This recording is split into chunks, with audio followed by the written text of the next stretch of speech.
What is up, everyone? It's good to see y'all. Yep, it happened. I quit my dream job again. Honestly, I feel embarrassed to make a video like this because I recently joined this company 11 months ago and now I'm gone.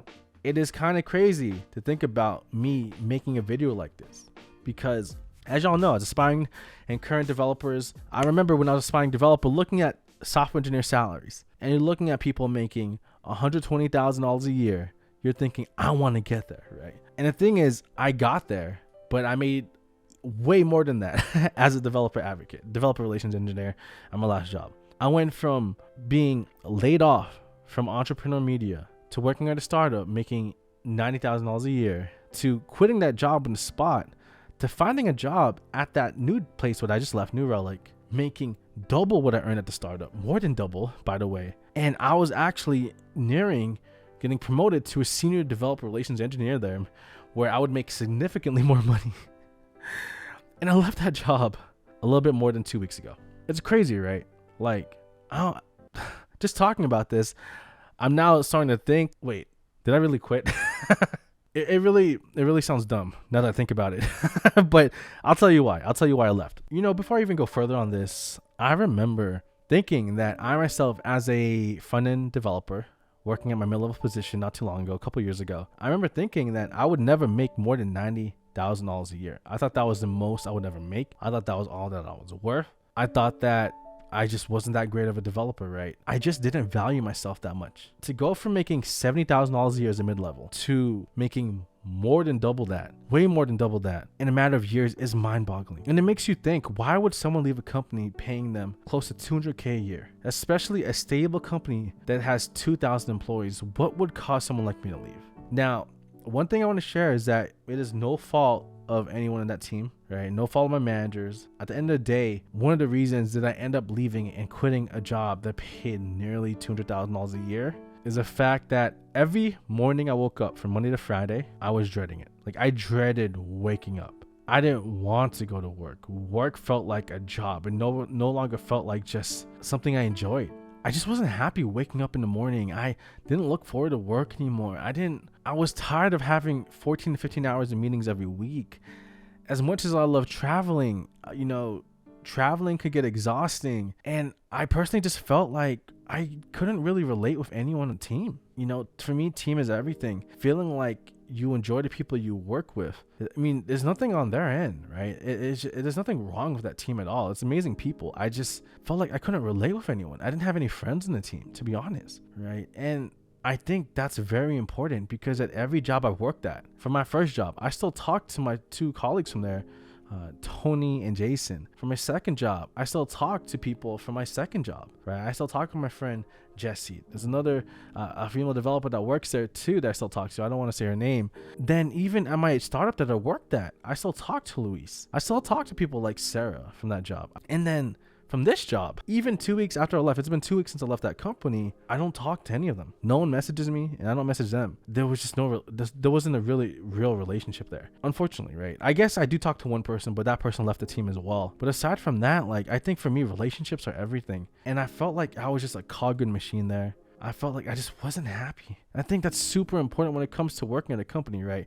You want to enjoy your time with them, and I think it's not just them. I think it's just me. I think I'm just so different, right? I'm so weird, to be honest. I'm the weird one. I feel like when we hang out, I'm the person that doesn't drink, right? I'm the person, I like, and because I didn't realize this till now, I have dyslexia, so I'm the type of person where when people talk, I just like to listen, and it takes me time to receive all that data in my brain of all the words that people are saying, and that's the kind of person I am. I didn't realize that until after I left, by the way. And so it's just, I just couldn't relate people on team. And aside from that, I think on top of that too, right, it's amazing. No, these are amazing people, right? Please note, the people on the team are amazing. That Devrel team at that company, they are killing it. Amazing personalities. It just wasn't for me. It was in the beginning, and then things changed, right? And I think on top of that too, what we'd be doing as developer relation engineers, developer advocates at a job, after 6 or 7 months, 8 months, it completely changed. Right? It got to the point where sometimes I started talking to people thinking like, hey, this isn't what we were told we'd be doing at the job. It's actually totally different. And quite a few people agreed. Now, fortunately for me, I do have a network, and so it's easier for me to get a new job, right? So that allowed me to leave. But aside from that, things change, right? When the chief marketing officer left that company as well, the goals of the company changed in regards to DevRel, and that way of DevRel just isn't exactly the way I see DevRel, and it just wasn't for me.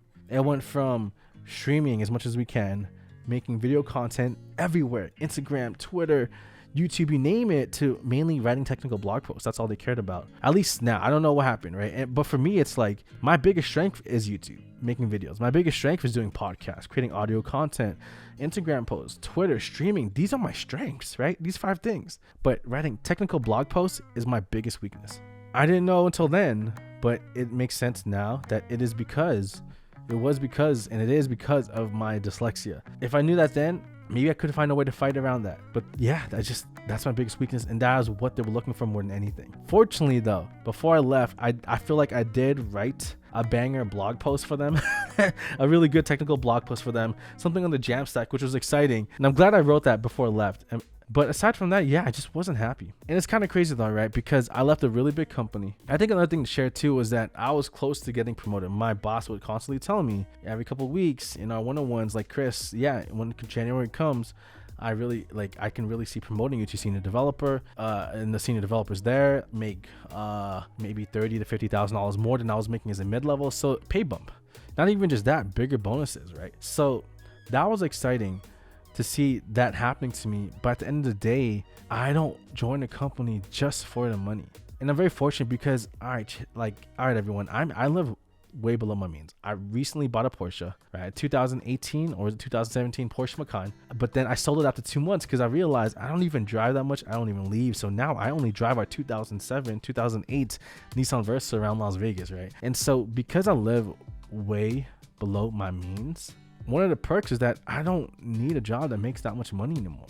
To be quite frank, once I pay off my debt and I'll be debt free by next month, 100% debt free. Oh yeah. Anyway, once I become 100% debt free by next month, my expenses will be $3,500 a month, $3,500 a month. To make $3,500 a month after taxes or expenses in Las Vegas, you need to make about $55,000 a month. I make more than 4 times that. Because I live so way below my means, it's not life-changing anymore to make maybe $30,000 extra dollars, which would be an extra $1,500 a month after taxes for me, right? It's nice, but it's not that life-changing anymore. I have extra income. YouTube alone pays me more than that, right? It's really exciting to see companies value me like that. But at the end of the day, the number one priority for me is happiness. The number one priority for me is doing what you enjoy, waking up every morning, enjoying it, being able to focus on what you're good at, your strengths. I think that is what I want to do. And that is why I ended up leaving. But yes, I quit my dream job. It is scary, but hey, at least at the end of the day, I'm happy. Anyway, I don't want to make this video too long. I did quit my job, but I'm happy as hell. Thank y'all for watching. I'll see y'all later. This is Chris Sean. This is Life of Developer, and I'm out. Peace.